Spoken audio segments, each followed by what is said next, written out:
Ali ocorreu há 525 anos um fato histórico que determinou a configuração política e territorial da América, dividiu o mundo em dois hemisférios e definiu a língua e a cultura de milhões de pessoas.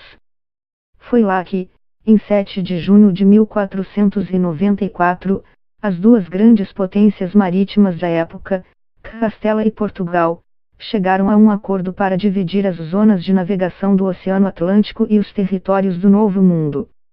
A viagem que ele havia empreendido em 3 de agosto de 1492 a partir do porto espanhol de Palos de la Frontera, em busca de uma rota mais curta para a Ásia onde os comerciantes europeus obtinham as especiarias usadas para temperar os alimentos, que atingiam preços muito altos, havia dado frutos. Assim, em março de 1494, representantes de João II de Portugal e dos chamados reis católicos espanhóis, Isabel de Castela e Fernando de Aragão, se reuniram pela primeira vez em Tordesilhas. Tordesilhas era, naquela época, uma cidade importante em Castela. Tratava-se de um ponto estratégico de passagem graças à sua ponte medieval sobre o Rio Douro. As reuniões entre os embaixadores de João II e os reis católicos ocorreram em um magnífico e imponente palácio recém-construído em Tordesilhas. Sobre sua porta se encontravam o brasão real dos reis católicos e o do seu proprietário, Alfonso González de Tordesilhas. A construção, que está localizada sobre uma colina e continua de pé, transformada agora no Museu do Tratado, foi sede das negociações entre os embaixadores da Espanha e de Portugal para dividir o Oceano Atlântico e os novos territórios que Colombo havia acabado de descobrir. O futuro da política atlântica dos dois reinos dependia do que fosse acordado em Tordesilhas, tanto que o rei português e os reis castelhanos acompanhavam de perto o desenrolar das negociações. Devido à sua doença, João II permaneceu em Setúbal durante todas as negociações. Da cidade portuguesa a 50 quilômetros ao sul de Lisboa, entretanto, ele trocava mensagens constantemente com os seus embaixadores.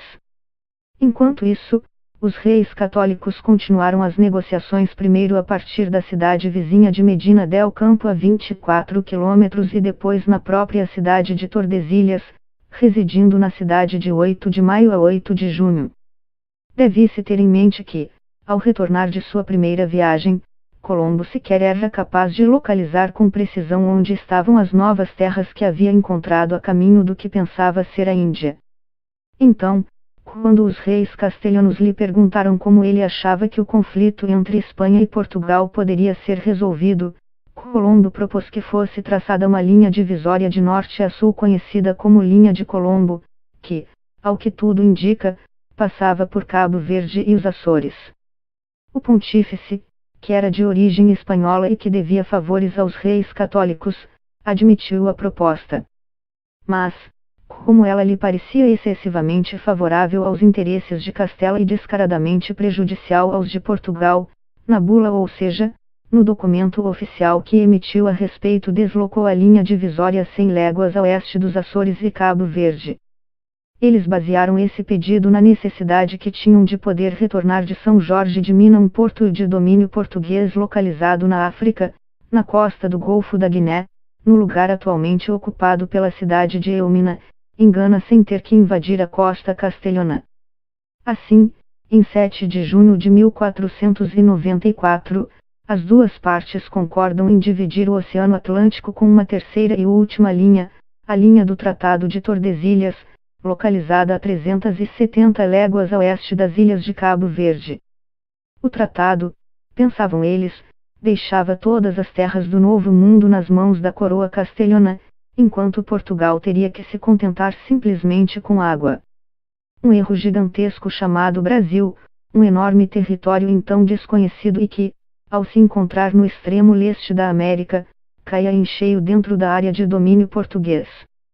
Alguns historiadores consideram que é muito possível que os portugueses já conhecessem a relativa curta distância que separa a costa brasileira das ilhas de Cabo Verde, 4,663 quilômetros, e que foi por isso que pressionaram para mover a linha 270 léguas a oeste.